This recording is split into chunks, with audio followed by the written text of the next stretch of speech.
Wow!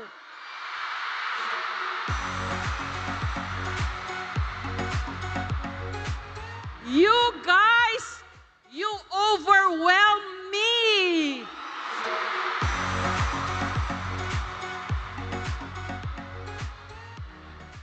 Alam ko na ngayon kung ano ang pakiramdam ng mga nagko-concert dito.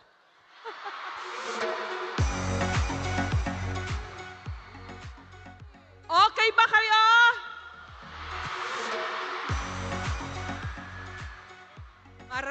Maraming salamat. Magandang hapon sa inyong lahat.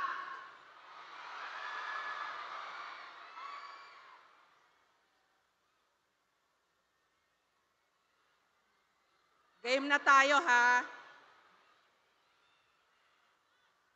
Game.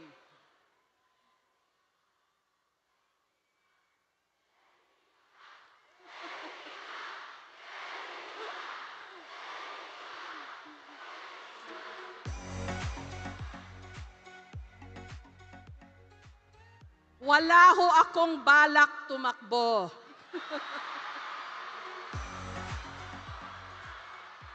Ngayon pa lang, saksakin nyo na ako.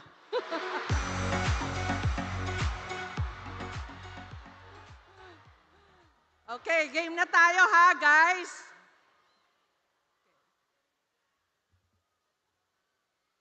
Magandang hapon uli sa inyong lahat. Thank you na pumunta kayo rito. Salamat din dun sa mga nakatutok sa ating live streaming. Team Bahay, Team Party, Team Lakwatsa, hello, good afternoon.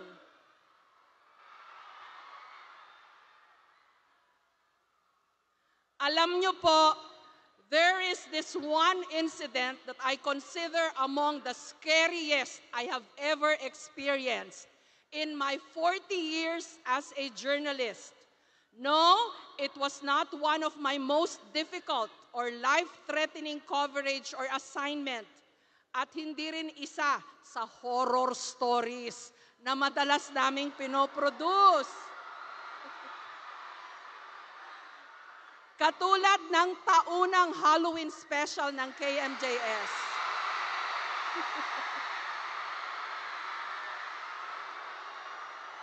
Na Gabi ng Lagim na isinapelikula na at malapit nang maipalabas. Abangan nyo, ha? At maraming salamat sa plugging o promo. No, hindi po yon. At hindi rin si Ed Calwag.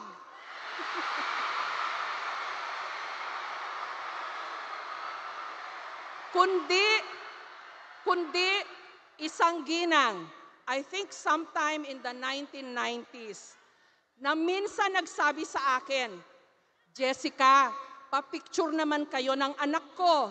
Ipinangalan ko siya sa'yo. Imagine that, she named her child after me. Could anything be more frightening? Gusto ko sanang sabihin, bawiin niyo po, kaso nakita ko malaki na yung bata. I should be honored, I know, or humbled. And believe me, I am. But the thought that there are babies or kids out there na ang ginawang peg ng kanilang mga magulang ay ako scares me to death. What if I mess up big time? Eh di habang buhay nila yun pagsisisihan. Opo, shocked ako. As it is, I always run scared. Team KMJS and I, we always run scared or fly scared. Kaya nga, lumipad ang aming team.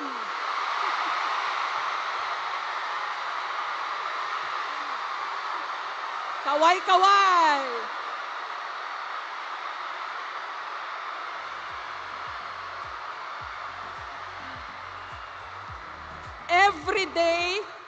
every day or every week is different.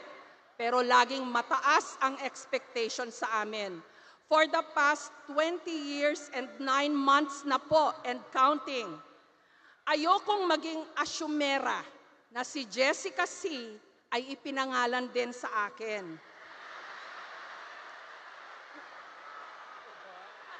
Pero, makinig kayo guys ha, pero kung meron sa inyo na sa kasawiang palad ay isininod ang pangalan sa akin o nagkataon lang nakapangalan ko, mamaya pa-picture tayo dito sa stage. Meron ba?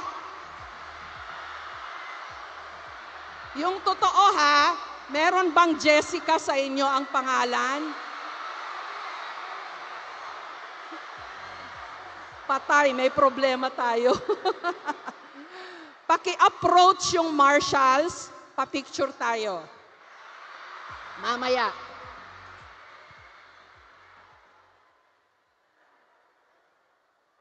Okay. Please allow me to formally introduce myself. Baka kasi kilala nyo ako bilang si Jessica Soho na napapanood nyo. Pero maaring hindi nyo alam kung saan at paano ako nagsimula. I come from very humble beginnings, and I say that with both humility and pride. Ang cute ko, no? Proud from the towns of Agoo, San Fernando, and San Juan in La Union. LU, guys! Pasyal uli kayo sa amin pag wala ng bagyo, ha? My dad was a government employee, and my mom was an agriculturist. But she died of cancer when I was only 8 years old. And after that, my otherwise happy childhood was no more. For a big part of my life, I felt shortchanged. Laging may kulang. Pero napalaki naman ako di umano ng maayos ng aking ama at mga lola. My Lola Sean or Concepcion Toralba Soho, my paternal grandmother, sold meat in the market of San Fernando, which is now a city. And my Apo Baket or Apo Itang, Sixta Aspiras, my maternal grandmother, a retired public school teacher, lived in a barrio in the town of Agoo. Bata pa lang ako, mulat na sa mga realidad at buhay ng mga tindera at mga magsasaka. Because they are the people my lolas interacted with daily. My stepmother also ran a beauty parlor, ang madalas na tambayan ng mga marites. So given all these exposures early on in life, parang nakatadhana yatang mapunta ako sa larangan ng pagkukwento o storytelling. Bilang journalists, nagkukwento kami tungkol sa bayan at sa mundo. Tungkol din sa mga makapangyarihan at maging ang mga nasa laylayan. Nag-aral ako ng elementary at high school sa Christ the King College sa San Fernando, La Union. Catholic school na pinatakbo noon ng mga madre mula Belgium. Kaya parte ng aming curriculum ang pagdarasal. At alam niyo po, kamakailan ko lang napagtanto na sa aking buhay pala, merong koneksyon ang pagdarasal at pagbabasa. Mabilis ako natutong magbasa, kaya mabilis din ako natutong magdasal in both English and Filipino. Kwento ng mga pinsan ko sa mga katuwaan daw namin o pa-contest nung kami mga bata. Ang panlaban ko raw kapag naubusan na ng kanta, dasal kasi may cash prize from our lola. Nung ako'y nasa elementary pa lang, kinukuha na akong prayer leader sa Block Rosary. At nung high school naman, madalas akong reader o lector sa misa. Lalo't katabi lang ng eskwelahan namin ang simbahan. There is poetry there, I believe, between words and prayers or vice versa. These two words that are among the basic foundations of my life. Words got me here, but it was prayers that have sustained me through the most difficult crises and assignments in my life and career. Bawat isa sa atin may kulang o kahinaan, may baggage o krus na pinapasan. Bubog, sabi ng premyadong manunulat at national artist for film and broadcast arts na si Ricky Lee.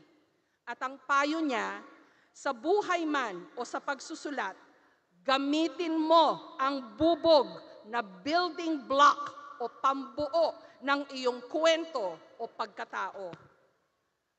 Gaano man kahirap o kasakit, hugutin ang bubog o kung ano man ang iyong dinadala as a motivation to write your story or to make something of yourself. Kung hindi, ang bubog ay mananatiling bubog na laging magbibigay ng pahirap at pasakit. Pagtagumpayon niyo sana sa buhay ang inyong mga bubog. True o di umano? Let's play a little game, shall we? Game? May sasabihin ako, tapos pakisagot lang kung true o di umano. Question number 1. Woke daw kayo o aware sa mga nangyayari sa lipunan at sa buong mundo. Kaya meron ng paninindigan, true o di umano? Question number 2, creative daw kayo at innovative. Pero, madaling magsawa at mapagod. True o di umano? Question number 3, hindi nga raw kayo yung tipong willing to wait. Palibhasa, nasanay sa swipe lang sa gadgets. Kaya pirming instant gratification o agad-agad ang hanap. True o di umano?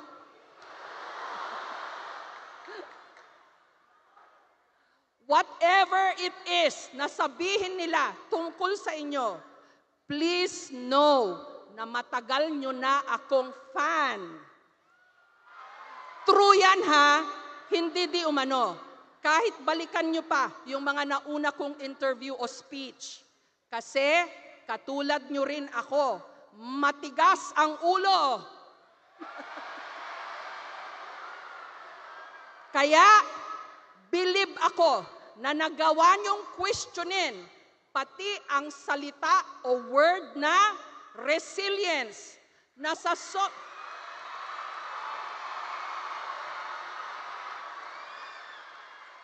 sobrang gamit bilang pampalubag loob tuwing tayo'y sinasalanta ng sakuna.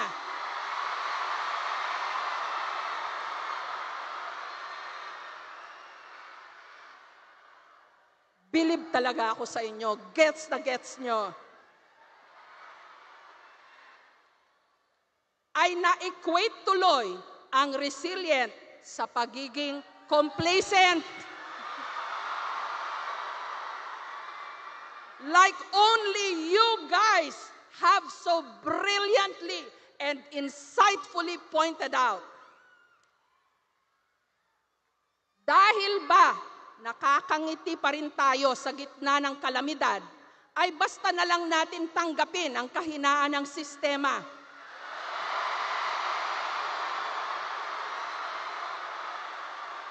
At mga katiwalian, habang tayo'y patuloy na nalulubog o nalulunod.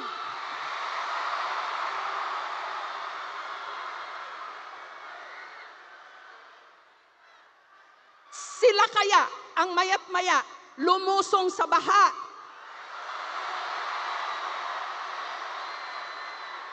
o pumila ng pagkahaba-haba para lang makapasok sa eskwela o trabaho.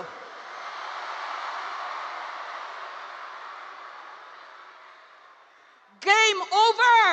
Real talk! Gustong-gusto ko rin na kayo'y inclusive, bukas ang pag-iisip at maluwag ang pagtanggap sa mga hindi nyo katulad.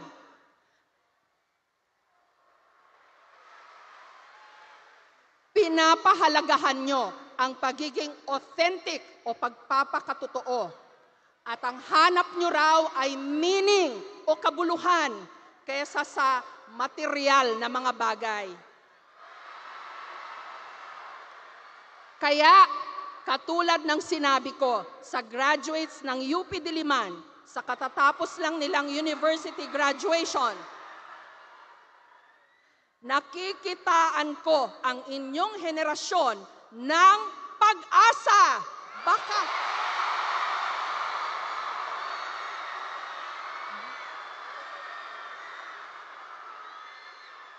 Baka kayo ang matagal nang hinihintay na pagbabago.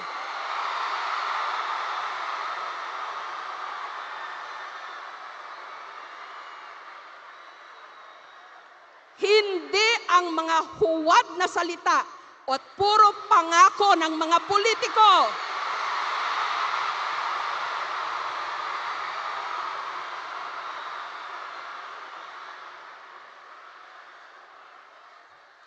Pressured much ba kayo? Kaso kailangan. Dahil kayo ang magmamana ng mga hindi namin nagawa.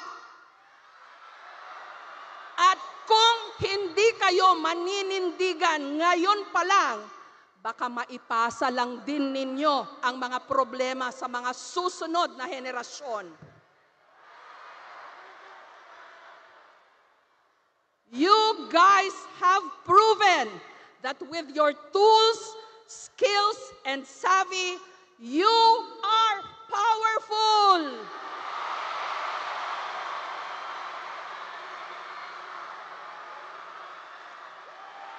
Hindi ba't meron na kayong mga na-cancel o na-call out na personalities at brands na hindi nyo like ang mga pahayag patungkol sa mga issue na malapit sa inyo, katulad ng mental health, equality, diversity, inclusivity, etc., etc. You guys certainly know how to use your voice and be heard and matter.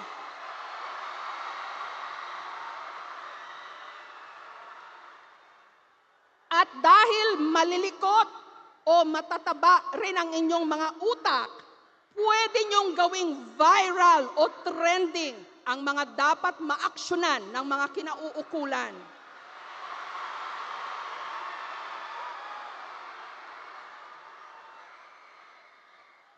Kaya, sayang na foreigner pa ang nakakuha ng litrato ng babae sa imburnal sa Makati. Kung hindi siya siguro nag-viral at nabigyan ng ayuda, asa na kaya siya ngayon? Like many of you, I also enjoy cat and dog videos. The latest song and dance craze on TikTok.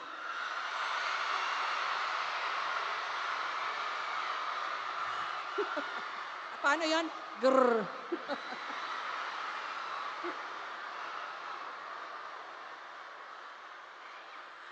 I also like K-pop and K-drama.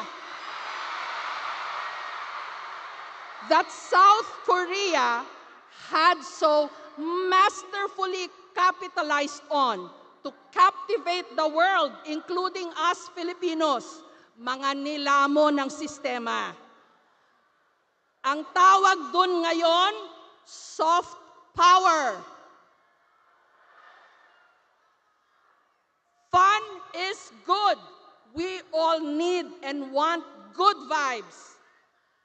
But I also want to ask you to focus your cameras and your energy too on things that need to change. Katulad ng nag-video ng Tamugan River sa Davao City. At kung paano ito buwis buhay na tinatawid ng mga taga roon, kabilang ang mga teacher at mga estudyante. Binuo namin ang istorya at ilang buwan lang matapos itong umere, inaksyonan ng mga otoridad ang problema. Before and after, meron na ngayong hanging bridge doon.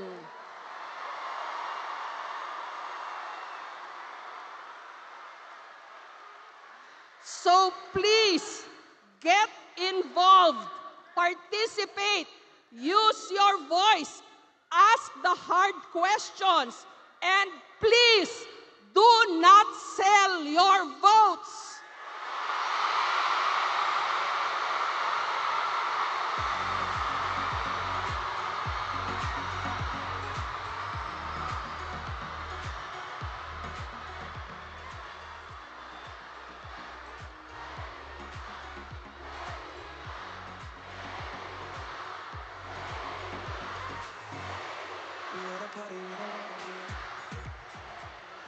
Alam nyo, ganito pala pakiramdam ng masaya pero natatakot din. Let us stop drowning in mediocrity and inefficiency. There has to be better ways or best practices of doing things. Let us also stop being comfortable or comfy, like you would say, about the glaring inequality in our midst. Imagine, according to a World Bank report in 2022, the top 1% in this country, or the richest, captured 17% of the national income, while the lower half, or 50%, or the majority, got only 14%. The global data is similar. In 2024, according to the UBS Global Wealth Report, the world's top 1.6% got 48.1% of the wealth. The lower 40.7% got only 0.6%. Hindi naman yan mahirap makita. Sing liwanag ng sikat ng araw ang napakalawak na agwat ng mga mayaman at mga mahirap.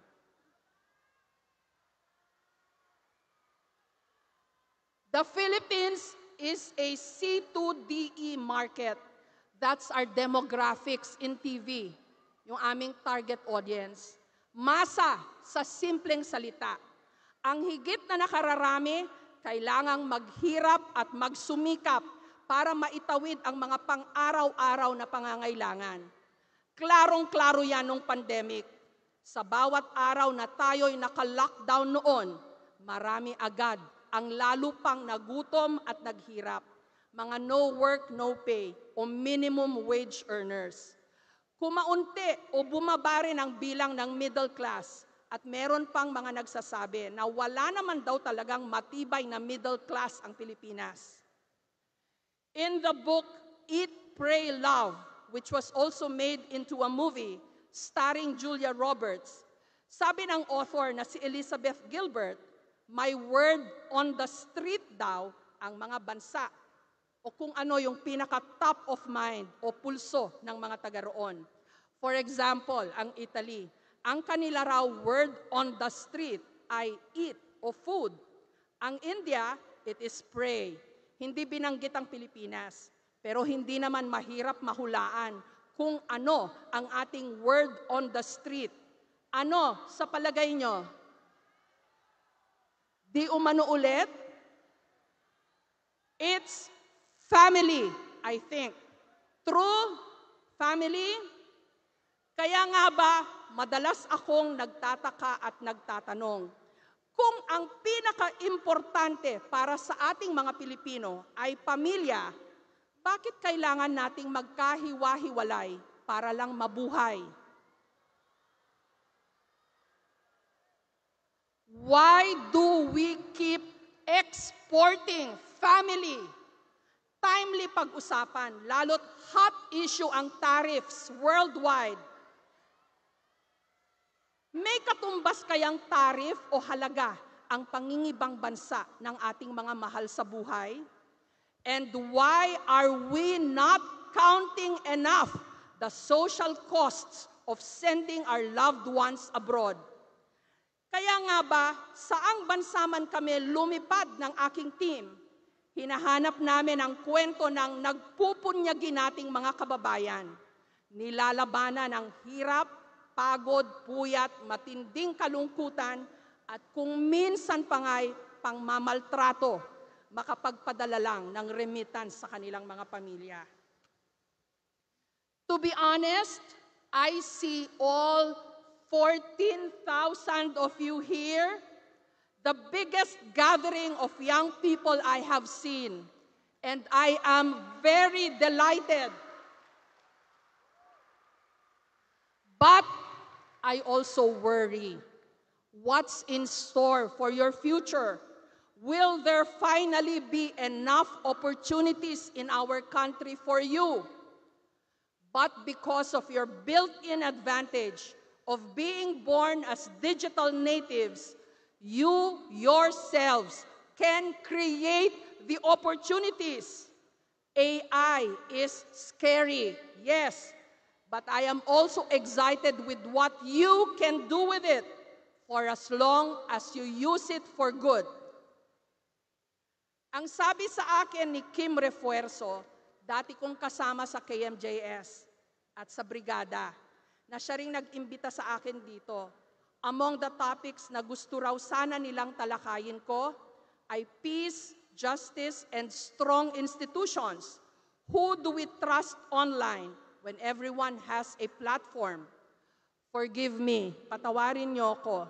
Pero I think the words peace, justice are big, beautiful words, pero intangibles. Intangibles meaning cannot be touched nor grasped and have no physical presence according to the Oxford Dictionary. How apt, dahil sa ating lipunan at mundo ngayon, parang wala namang justice nor peace. And institutions are crumbling. Sadly, even the media. Which brings me to the other portion of the assigned topic, who to trust online when everyone has a platform. Yung totoo, mas magaling kayo dapat dyan. Kayong mga ipinanganak sa mundo na meron ng kaparalel na virtual or digital kung saan pirmi kayong nakasubsob o nakatitig. Sigurado ako, by now, alam nyo na dapat kung alin ang real from fake, ang true or false sa di umano. Madaling mabudol, oo, pero hindi ba't ngayong meron ng AI, mas madali na rin dapat mag-fact check o cross-check. Learn not to take anything at face value, lalo't meron ng deep fakes. Konting pakiusap lang po. Huwag kayong maniwala sa deep fakes ko na naglalako ng kung ano-anong mga produkto at investment. Be responsible citizens and netizens as well. Criticize if you must, but elevate the level of discourse. No gutter language, no name calling, no body shaming. Let us be civilized.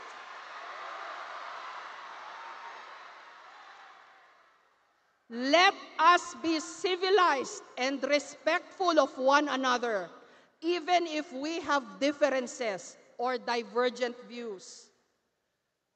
Thank you for this Global Youth Summit, SM. This huge conglomerate that started really small, a shoe store in Carriedo, Quiapo. 40 years na nga po akong journalist or storyteller.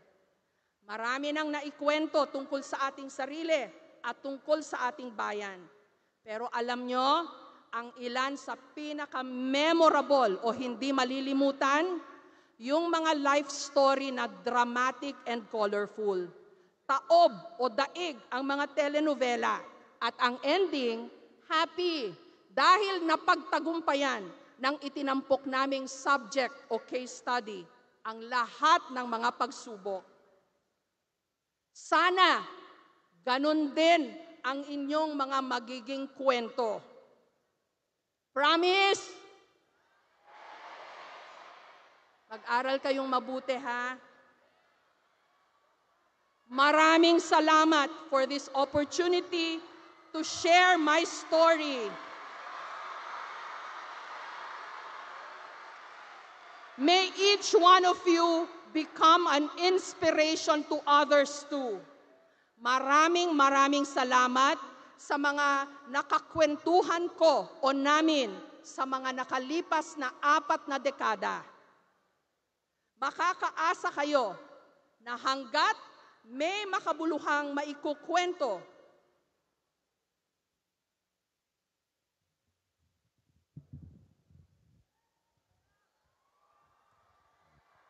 ulitin ko lang, ha, makakaasa kayo na hanggat may makabuluhang maikukwento, patuloy kong sasabihin,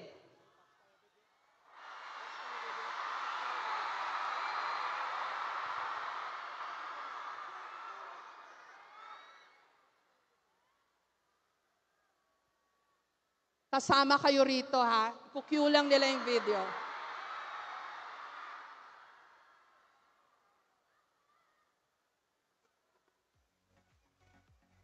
Roll video.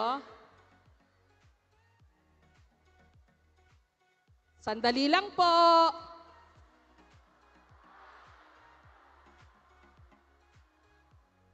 Mag-TikTok muna tayo.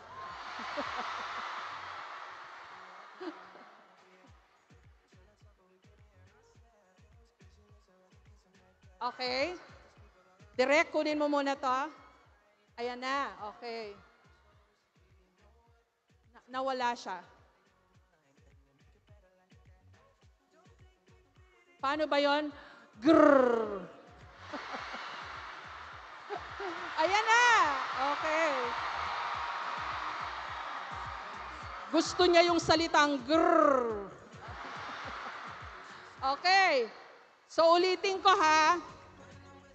Makakaasa po kayo na hanggat may makabuluhang maikukwento, patuloy kong sasabihin na mula rito sa Pasay City, ako po ang inyong kapuso, Jessica Soho.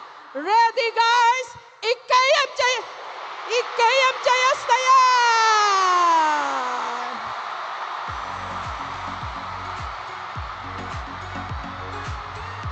Lumipad ang aming team!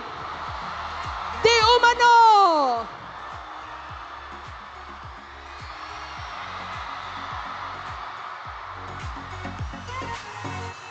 We at a party we don't wanna be at.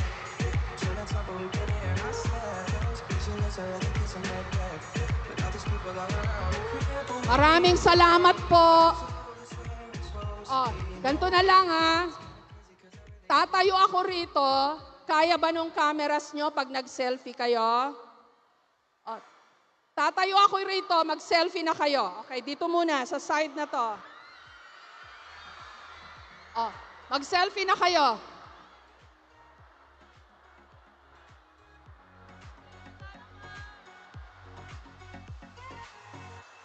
We at a party we don't wanna be at.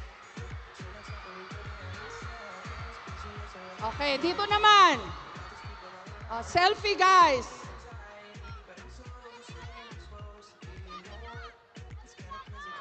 Okay, dito naman.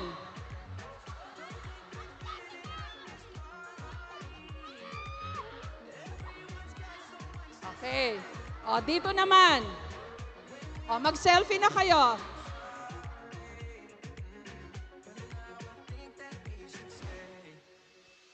Okay. O, dito naman. Okay, dito.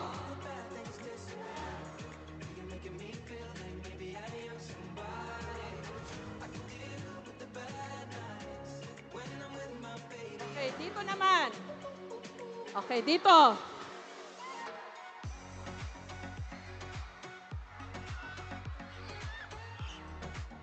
Marshals, nasan yung mga ipinangalan sa akin?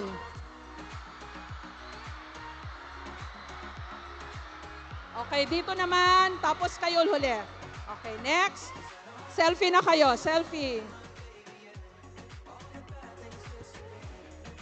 Okay. O, dito naman.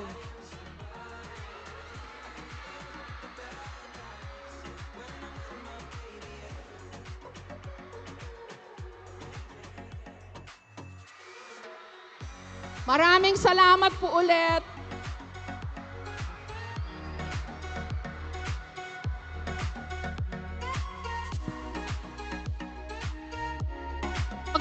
Huwag kayong a-absent bukas sa klase, ha? Ladies and gentlemen, wala na yung boses ko. Let's give it up for Miss Jessica Soho! Ma'am.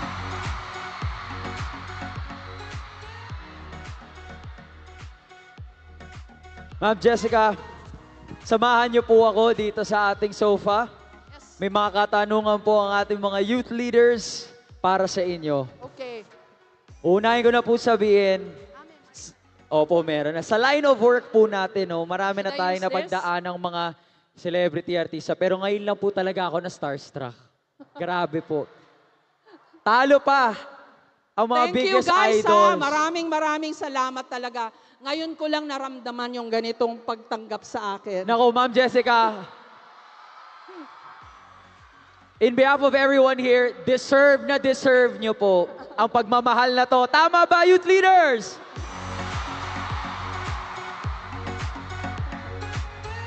Alright, Miss Jessica, bago pa ako ma-emotional dito, basahin na natin ang mga katanungan ng ating mga youth po, no, na meron dito. Go. Simulan ko na po, as a trusted voice in media, what role do you believe journalists play in holding institutions accountable, especially in today's world? Very timely question po ito. Sana hindi pa kami maging extinct. Kasi alam nyo guys, alam nyo naman yon, di ba? Endangered ang mga journalists worldwide. So, nagpapasalamat ako sa tanong na ito kasi parang ang premise niya, kailangan pa kami. So, Amen. Amen. So, hanggat may nanunood at may nagfa-follow sa amin, gagawin namin ang lahat ng aming makakaya para magkwento sa inyo. Lalo na tungkol sa mga dapat magbago sa ating lipunan. So, alam nyo, we draw strength, energy, and power from you. Sa inyo kami humuhugot ng lakas, lalo na sa mga mahihirap na yugto ng ating buhay. Napapanood nyo naman siguro yung sakripisyo ng mga reporter namin nung baha at bagyo. Yun lang, napansin nyo yung mga cute at yung mga maganda ang itsura, di ba? Pero maliit na bagay lang yun eh. Ang hindi na ipapakita, unfortunately, sa TV, what went into that report. At swerte kami na nasa camera siguro kasi we get the credit. Pero there's a whole community behind us, kaya kami nakakapag-report in front of the camera. Palakpakan natin yung ating mga cameraman dito. A round of applause to everyone sa likod ng mga kamerang ito. Actually, mas mahirap ang trabaho nila. So, maraming salamat sa tanong na yan. Promise, hanggat kaya namin, gagawin namin ang aming trabaho. At napatunayan naman na namin yan all throughout our history. Basta't may nagbabalita at may naniniwala sa amin, andito po kami. Wow. Maraming salamat po sa serbisyo ninyo. It is a very hard and scary job, no? But it's a job that's very noble. So maraming salamat po sa serbisyo at sa sakripisyo nyo. We have one last question from our youth, eto po, what advice would you give to young people who want to speak up but are afraid of being criticized or shut down? Especially in the advent of social media na lahat pwedeng magsabi ng mga masasamang words. Sabi nga namin, di ba, think before you click. Importante yon. Kasi ako naniniwala, hindi ako naniniwala kasi sa sa pag-hold back. Ako kasi yung tipo ng tao na pag may gusto akong sabihin, sasabihin ko outright. Kasi kailangan. Kaya lang, I also realize na sa panahon ngayon na lahat kayo may boses, may gadgets, at may karapatang magsalita. Kailangan din nating timbangin na baka meron tayong nasasaktan. So merong tinatawag na sensitivity check. Kunwari, bagyo. Huwag nyo namang ibalandra yung inyong mga bagong sapatos o yung inyong mga magagarang damit. 'Di ba? Alam nyo yon. Konting sensitivity. So yun, may papayo ko sa inyo. Kasi it's good to speak up. Dapat kayong magsalita. Dapat nyong gamitin ang inyong boses. Lalo na pag may nakikita kayong mali. Pero yung mga bagay na kailangan ng konting sensitivity check, i-sensitivity check nyo yung inyong mga sarili. Kasi mahirap ding mabash ng walang basehan o dahilan. Or kung mali kayo, pero ang maganda lang kasi ngayon, pag nag-sorry ka, okay din. Basta wag kayong matatakot din na mag-sorry pag nagkamali. Be real, get real, magpakatotoo. That's what being authentic is, di ba? Ang problema natin laging may flip side ang mga bagay-bagay. Pagka masyado kang maboka, dapat nakahanda ka rin na tumanggap ng criticism o nakahanda ka rin mabash, di ba? Pero ganun talaga laban lang. So panindigan mo yung inyong posisyon, pero be very sensitive and have empathy and kindness too in your hearts. So, yon. Thank you very much. Ang kailangan, balanse. Balanse ang key. I love that. And that is Miss Jessica Soho, ladies and gentlemen. Maraming salamat po.